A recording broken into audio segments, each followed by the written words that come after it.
sides because it's not like the individuals necessarily. Some individuals in the media want to run that narrative, but if you're a beat reporter making $30,000 a year and you have to get a quote, because your editor's pushing you to do it. Don't even get me started on that, bro. See, that's what I'm saying. He would be triggered by some of this, and it would create a really great discussion and dialogue. I just cannot. I cannot stand long ass qualifying statements and questions. Like, I hate when a reporter's like, "Coach, you said this and this back then, and this happened. So, can you talk a little bit more about this?" Remember that LeBron quote where somebody asked him, "Bro, which one?" Okay, remember the LeBron quote question where during the finals they were down, and this guy said, "Hey, LeBron, so it's safe to say you guys, it's a must-win going back home." And he's like, "What? Like, we're down 3-1. Like, we obviously have to win at home." It's over. Why would you ask that question? Like, are you intelligent? Like, and then they asked like Popovich. There was like a juxtaposition with white coaches and white players being asked questions, and they reacted the same way a Marshawn will react, but they were loved for it. So I'm saying, like, there's it becomes part of their character. Yeah, like you gotta just watch it. Like, if it was a diversity in the media class, I would make everyone watch the film, and then I would make you write a long ass paper on it. All right. But everybody else, on that note, if you were in college, but like young people, everybody, people our age, even older people, like, who know what the deal is, because there was a lot of Black Panther footage in here. They even went some Reagan, some political stuff. Like, there Reaganomics destroyed the world. They had the crack cocaine epidemic. I think there was some NWA. There was some NWA in there too. Like, there was a lot of cultural context in this film that kind of supplanted and really tied everything up together. So it was like the OJ movie, but like not as long. No. Compared, it's nothing like OJ. Did you watch the OJ movie? Yeah, I saw the whole thing. All seven, but it's not like OJ because Marshawn Lynch ain't Right. OJ. Nope, not even gonna. I'm not gonna say that because I saw the film and OJ was telling you, fantastic, incredibly done. But this was actual like him. This is actual like Marshawn Lynch. You got to watch it. Yeah. So on that note, it's time for Take or Tangent. Mark, in case you don't know, basically it goes like this. I'm gonna give a headline, a storyline, whatever. You can give a hot take if you have one. You can give a tangent, which is just basically a story with a little bit more background into it. Sure. Oh, trust me, I've seen you guys do your tangents, which is what that documentary is pretty much. Cultural tangents. First up, we got Bucs offensive coordinator Byron Leftwich. He was quoted by Bleacher Report earlier this week. He's now the offensive coordinator of the Bucs, former Jacksonville Jaguars QB. 7th overall pick of the Marshall. Ugliest release Hurd. ever. The renowned as a black quarterback who couldn't run. Not the slowest quarterback ever, just the slowest black quarterback ever. His exact words. Be specific. His exact words. He was quoted as saying this. 97 throw power. I wasn't supposed to be a QB in the NFL. Back then, QBs were trained at 7, 8 years old. I'm just throwing rocks at 7 or 8. Inner city kid with no dreams of even thinking I got a shot. So, do you got a take or tangent on Leftwich providing some commentary on black QBs? Culturally concise commentary? Yep. I'll go to you first, Kenny. Yeah, this goes back to that great Bleacher Report article from years ago about how black quarterbacks were stymied from literal youth. They're seen as just athletic output machines, whereas like they can't be cerebral. They're not smart enough to lead men and be a quarterback, but the white counterparts are. The same way David Seals kept being shoehorned into being a quarterback when he clearly wasn't a quarterback, and he switched to receiver. And we saw what happened because he was trash at El Camino as a QB, and he's like, no, just play receiver. You look at a Byron Leftwich, if he had been faster, they would have probably wanted him to switch positions. But he had to play quarterback, and he had the arm for it. Like, you would look at a guy like Josh Freeman. He's probably too soft to play tackle. He's too mushy. He's too mushy in the body. But yeah, like, you look at situations like that. I can look at Warren Moon, who I say arguably is like top 3 greatest quarterback ever. For the sheer, okay, whatever. Shut your face. All I know is when you win a Rose Bowl for your college, and you're one of the top players in the league, and they won't let you play quarterback. They want you to go play safety, and then you go to Canada and become the greatest player. Okay, we've heard the story of Warren Moon so many times. But I'm saying Stay on left wedge. no. But his story is Leftwich's story. There's a in lot sense. of there's a like okay. There's a synergy. Go ahead, there. Mark. Go ahead. I was gonna say just within the small amount of words that he said, there is a lot of context to it. Which is why There's I a went on that lot of context to it. One of the contexts that I got from that is, for one, when you talk about just culturally and racial differences as far as kids being introduced to the game of football, a lot of white parents want their sons to become quarterback. And a lot of those white parents, those that are actually privileged families, have the money capabilities to actually get the specialized training for a 7 or 8 year old white child in order for them to go potentially become a starting quarterback at a top tier high school, top tier college, hopefully with the chances of even making it to the NFL, which in some cases some of them do. I mean, look at Johnny Manziel, a kid born into privilege who still made it to the NFL. But Josh Rosen, the Clausen brothers. There's plenty of them. There's plenty of examples of that. Too many. And the whole Orange County, and the USC quarterback lineage. Yeah, pretty much.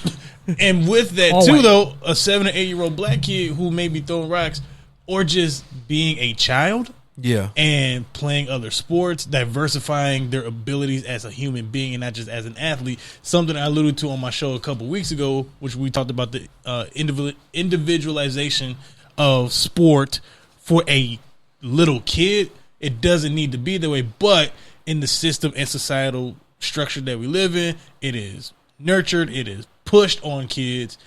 But most black kids who even want to attempt to become quarterback, we playing street football, and we're just learning how to throw and play on the run. Because if you're playing street football, the last thing you want to do is get tagged, or if you really about that life, you playing tackle on cement anyway, or you running somebody over, but then you're running a spread offense in high school, and for a lot of black kids, learning the game itself comes later in life versus, again, learning the true X's and O's as a 7 or 8 year old. Like, what 8-year-old really needs to know a 3-step drop or a 5-step drop or a 7-step drop with a potential rollout? Who really needs to know that at 8? It makes no sense. Or to offlook the safety. And just to add to what you guys are saying, it's like, you know, to play quarterback, you need somebody else. And to play receiver, you don't. You can go and run routes, basically, and learn that kind of craft. But to be quarterback, you need someone there to support you. And you might not have that being an inner city black kid. And you might not even have Madden to learn X's and O's. You might not have a game system. And even inner city kids, black, Mexican, whatever the case you may be, there's the assumption that you have no discipline anyway, so why try playing quarterback? Yeah. Which is the ultimate slap in the face, because we're some of the smartest and most brilliant human beings to ever grace this planet. That's History and facts. science proves it. Ding. And I actually did a whole paper on this socialization of black QBs really as early as Pop Warner. That's nice. I want to read it. Oh, I have it. I turned it into a film and everything for your favorite teacher. I feel like you're not trolling me, but you're trolling I'm not. me. I remember you talked about this, and I just like. But it's and like, I actually did it with Mancini's favorite editor. We coded it. Dog, I'm gonna kill you if you That's just funny. keep talking. Like, anyways, next up, I was a documentary guy at CSUN. Someone you mentioned earlier on the show, Mina Kimes, is going to be a featured color commentator for an upcoming Rams preseason game. She's the first Asian woman to call a NFL game, and pretty much she said, quote, "To hear from a few people that my presence might mean something to them is very humbling." And she also talked about just she never imagined doing color commentary coming up because she never saw anybody who looked like her doing NFL color commentary. So I'll start with you, Mark. Do you have a take or do you have a tangent on Mina Kimes joining the booth? I'm looking forward to it just because I've listened to her podcast a couple times, and she's very knowledgeable about the game. She knows what she's talking about. Yeah. And she's also funny and witty. So I think to get the stale sometimes out of a broadcast booth and like kind of bring the jokes, I think it'll be pretty cool. And it's preseason, so it's going to be lighthearted anyway. And I think it's the appropriate place for her to just get that introduction. Yeah. And maybe get into a mainstream, potentially a Monday night game in there down the line. But no, I'm with it. And it just, I mean, the NFL clearly is already trying to get more women watchers anyway. So here's another way to do it by having a woman's voice in the booth who can also potentially relate to that audience. Kenny, take your tangent on it. I gotta take, and it might be unpopular. Mina Kimes is corny. No, I'm not gonna say that. Oh, I'm saying that. She's really nice. Like, no, she's dope. Like I really like her background. I really like her work. I like reading her stuff. I like she talked about her Aaron Rodgers interview. The only thing that I don't like is like all of a sudden now she's coming to the forefront, and now the machine of ESPN is like really pushing her out there and pushing her on everyone. And it just doesn't feel as organic as she initially felt, which is why I liked her. So back to my original take. ESPN's done that across 3 sports. They do that to everyone. Yeah. They do that to everyone, and especially sometimes it hits, sometimes it burns out. But I will say this: I like her.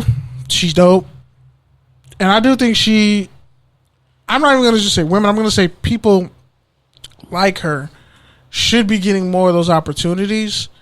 Because I'm tired of seeing the same old stale dynasty acts on the booth who I have no connection to.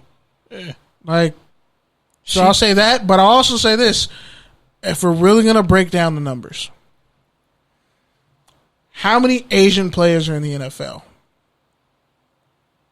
Can you name 25? 1 or 2? Are you including Pacific Islander? No. We're talking about Asian. Not like Asian, Polynesian. Nope, that don't count. I mean, Asian. How are you going to say that don't count when it gets... Because there's different kinds of Asians. I'm talking about like Asian, Oriental Asian.